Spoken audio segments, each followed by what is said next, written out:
Computer hardware is mostly consists of the digital circuits. Okay, digital circuits. The organization of different parts of the computer hardware is basically how we connect different digital components like different logic gates, AND gate, OR gate, or combinational circuits like multiplexer or decoder, or the sequential circuits. So these are the things that we will study in digital logic design. So computer hardware means different parts of computer hardware. If you take, let's say, for example, the part of the computer hardware which will decode what type of instruction it is. So that part of the computer hardware will use decoder. And there is something called as the bus. So we will study these things in computer organization. If I ever, if I start my series, then these things will be covered. But that is not the subject matter for C programming language for sure. Anyway, so what I'm talking about is that, for example, bus is bus are implemented using multiplexers. So bus is something that connects different parts of the computer hardware. Like bus is something that, like a CPU is connected to memory, or how can it come, how they are connected together. Means if three components of computer are going to communicate with each other, like CPU sends a request to memory and memory responds back, then there has to be connected with a wire, right? Okay, I'm getting with the computer organization. So, okay. Okay, but why I started with this computer organization like computer hardware is made up of computer circuits? Because it is hardware that is actually going to execute your program, right? So you have to write programs in a 0 and 1 format.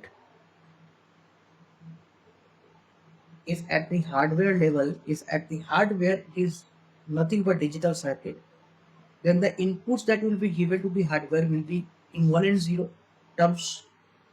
Okay, so means the language, machine language means the program that machine can execute. Now, any instruction has a format. So the instruction format means I am talking about at machine level. At machine level, how the things goes.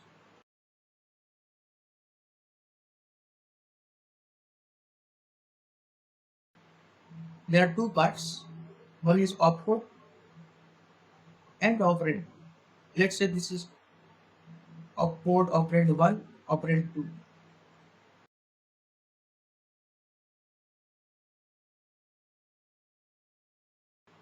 Let's say 0, 1, 0.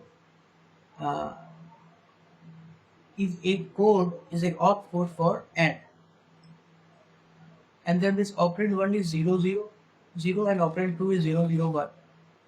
Now, if now machine to the machine, this instruction will be 0, 1, 0,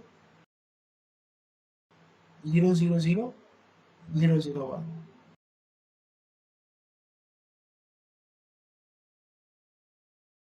Now, when this instruction is in the instruction register or in the instruction cycle for this instruction, the end result would be that it is going to add two numbers, which is 0 and 1.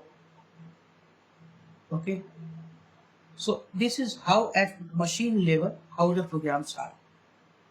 But programmers or any programming language like C or C language, or like C++, Python, Java, whatever. So programming languages are in English language. If you see any typical programming language, it is in English language. It is a human understandable language. As a programmer, you will only code. Okay, in programming language, in C or C++. Now there is a software which is compiler. Now this compiler, what it does is, the program that you have written in any high level language like C, C++, Java, or Python. That program, in order to run on the computer, it first has to be compiled, and for that you have compiler. So compilers is a software that will convert your high-level language program into a machine-level language program. So the extension of it is .out.exe. Okay, so whatever your program is, the compiler will compile that program into a machine level.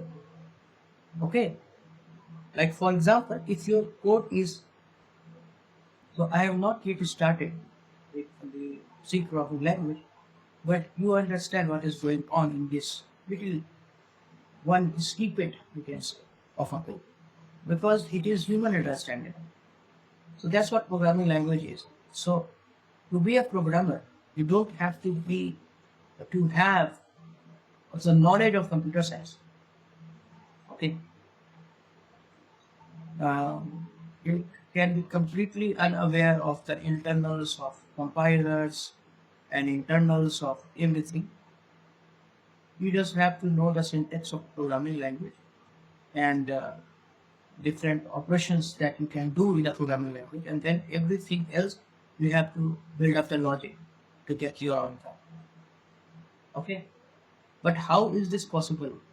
How you can write a code in human readable form, in human understandable language, and be completely, and the details of the hardware and everything is abstracted from you. It is possible because of compilers. The compilers, what it will do is, it will take each statement and write the equivalent for every statement. It will write the equivalent machine level part of it. It will convert it into machine level statement. Okay, so as a programmer, these details are abstracted from you because of compilers. And different programming language have different have their own compilers. So it is clear that the CPU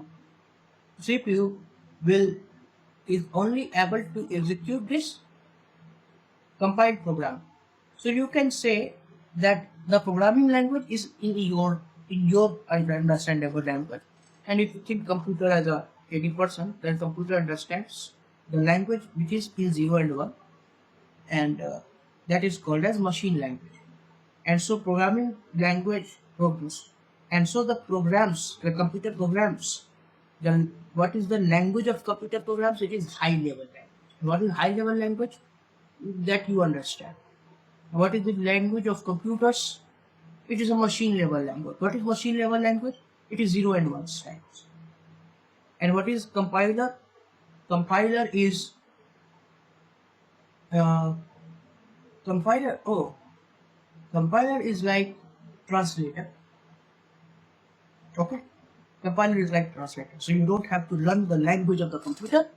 You do your job in your language. There is a translator there. It will do its job. The program that you have written, if it is successfully compiled, then what you get is compiled program. Okay, and this compiled program is what is loaded to the main memory.